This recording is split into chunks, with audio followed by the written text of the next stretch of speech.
দর্শক, নাটোর সিংড়া থানায় ধানের বতরে সবাই ধান কাটতেছে। দেখুন আপনারা, কি অবস্থা? ভালো তো? ভালো। কি খাওয়া দাওয়া কি হয়েছে? এখনো হয় নাই? আবার কি কন? একটা বাজার সময় লাঞ্চ করতে যাবো, গোসল মোসল করবো, খাবো, একটু রেস্ট নেবো, তার পাশে ধান কাটতে আসবো। মানে দুপুরের লাঞ্চ? দুপুরের লাঞ্চ।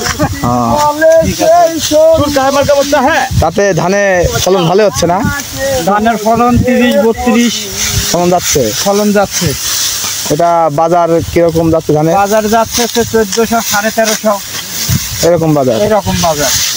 আপনারা টাকার পর কাটছেন না ধানের পর কাটতেছেন? আমরা ধানের পর কাটতেছি। ধানের পর? তাতে কিরকম কেবা আপনাদের হচ্ছে ফলন হচ্ছে? এখন বর্তমান ধানের পর কাটতেছি 5 ধারা 25 শেয়ার দিন পাচ্ছি। তাতে আপনারা খুব খুশি? আমরা খুব খুশি, আলহামদুলিল্লাহ।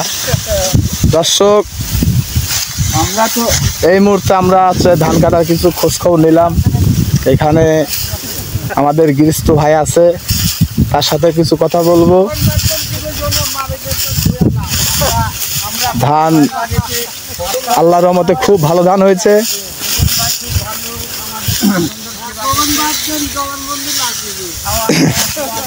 ভাই আপনি তো গৃহস্থ, তাই না? ও, তো ভাই ধান আপনি কত বিঘা লাগাইছেন? 11 বিঘা। এটা কি ধান? রড মিনিকেট। তো কত মন হারে ফলন যাচ্ছে বিঘাতে? 30 মন, 30-32 এরকম? 30 মন হয়।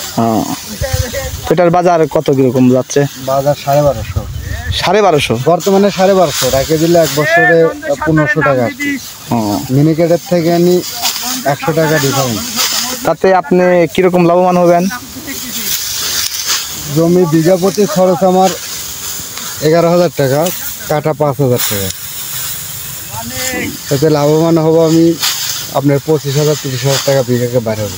বিঘাতে আপনি 25-30 টাকা লাভবান হবে। আচ্ছা, ঠিক। ভাই আপনি কিরকম আছেন? আলহামদুলিল্লাহ ভালো। আপনারা কই থেকে আইছেন?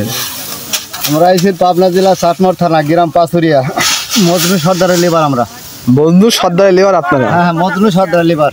আপনারা কয়জন আইছেন? আইছি 60 জন। 60 জনা? তো আর লোক কই? এই যে লোক আছে পাশে ধান কাটতেছে। আরো জায়গায় জায়গায় লেবার? হ্যাঁ, 5 জায়গায় ভাগ করে আমরা কাজ করতেছি। এবারে 5 জন, ওবারে 3 জন, এইভাবে বিভিন্ন জায়গা আছে, ভাগ করে কাজ। তাতে আপনাদের পত্তায় খুব হচ্ছে নাকি? পর্তা মোটামুটি মাশাআল্লাহ কইলেই ভালো, আবার মানে বাস দিলেও ভালো, দুইটাই। মানে বুঝলাম না। মানে কিছু ধান খারাপ আছে আর বেশিরভাগই পড়া, এই জন্য বাসও করে পাচ্ছি না, ভালো করে পাচ্ছি না, মাঝামাঝি আর কি। মাঝামাঝি আর কি। আচ্ছা, ঠিক আছে, সমস্যা নাই, আল্লাহ রহমত দেবে, ঠিক আছে, অসুবিধা নাই, আপনারা কাজ করেন।